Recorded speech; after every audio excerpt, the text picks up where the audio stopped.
Dans cette leçon, nous allons étudier de quelle manière il convient d'archiver et de mettre à disposition les ressources électroniques au sein de votre bibliothèque. Penchons-nous d'abord sur les méthodes de classement, car même si ces ressources n'ont pas de support physique, elles n'en nécessitent pas moins d'être classées et hiérarchisées pour les rendre plus accessibles aux usagers. Et pour cela, on utilise ce qu'on appelle des métadonnées.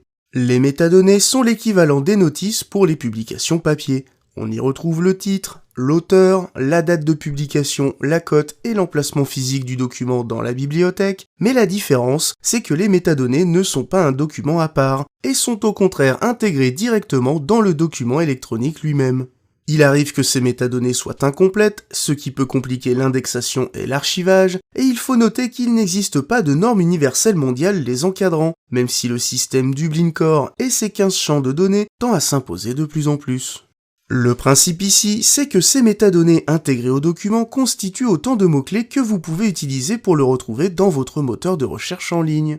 Toutefois, il convient de se poser la question des besoins de vos lecteurs qui sont liés à leur niveau et à leur usage du numérique. Sont-ils ou non à l'aise avec la recherche documentaire en ligne? Recherchent-ils des documents précis dans un domaine très spécifique ou au contraire cherchent-ils des documents plus généralistes? Trouver la réponse à ces questions sera essentiel. En effet, moins les usagers sont à l'aise avec l'outil informatique, plus le système d'indexation et de recherche doit être ergonomique et simplifié avec un nombre réduit de champs de recherche. Vous pouvez par exemple vous baser sur les champs classiques de la recherche documentaire et vous contenter de préciser l'auteur, le titre et la date de publication, le tout accompagné d'un mot-clé particulier attachant l'ouvrage à un thème précis. La complexité de l'indexation dépend également du domaine concerné.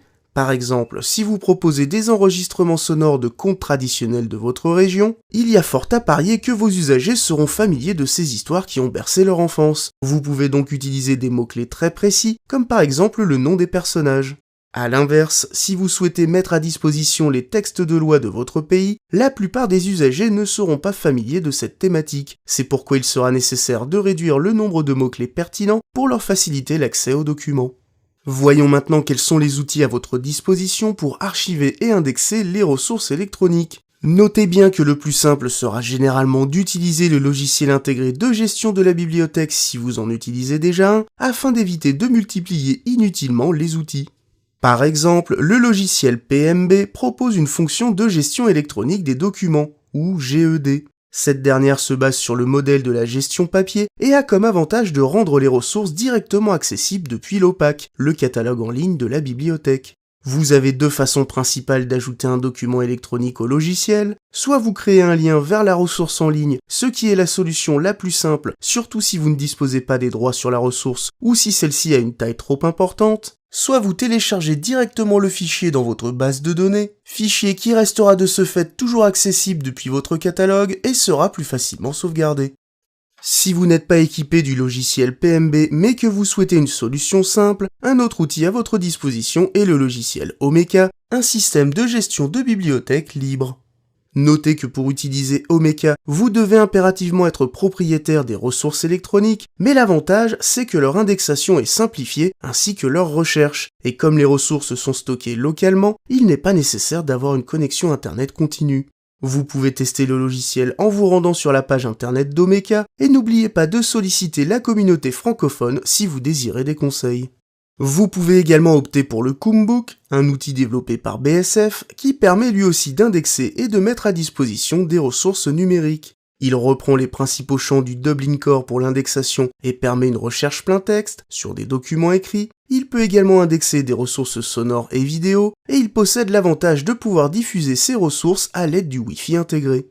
Mais vous pouvez aussi décider de construire vous-même votre base de données à l'aide d'outils comme Excel ou Access. Cela permet de vous affranchir des systèmes précédemment cités et vous donne une certaine souplesse dans la construction de la base de données, même si encore une fois la simplicité d'utilisation doit rester de mise. Toutefois, ce type de solution n'est envisageable que dans le cas où le nombre de ressources est peu élevé, car les possibilités en termes de recherche documentaire restent au final assez réduites, ce qui cantonne ce genre de tableau à n'être qu'un outil de recensement. Maintenant que nous avons énuméré les outils à votre disposition, il ne vous reste plus qu'à choisir celui qui vous est le mieux adapté. Et il ne faudra pas non plus oublier de former votre équipe ainsi que le public pour qu'ils puissent se l'approprier et vous faire des retours sur leur usage. Pour conclure, n'oubliez pas de sauvegarder régulièrement vos ressources électroniques sur des supports physiques comme un disque dur externe ou des CD pour éviter de tout perdre en cas de panne du système. Essayez dans la mesure du possible de mettre en place une procédure de sauvegarde, qu'elle soit manuelle ou automatique, et de vous y astreindre. Cette leçon est désormais terminée et je vous dis à très vite dans une prochaine vidéo.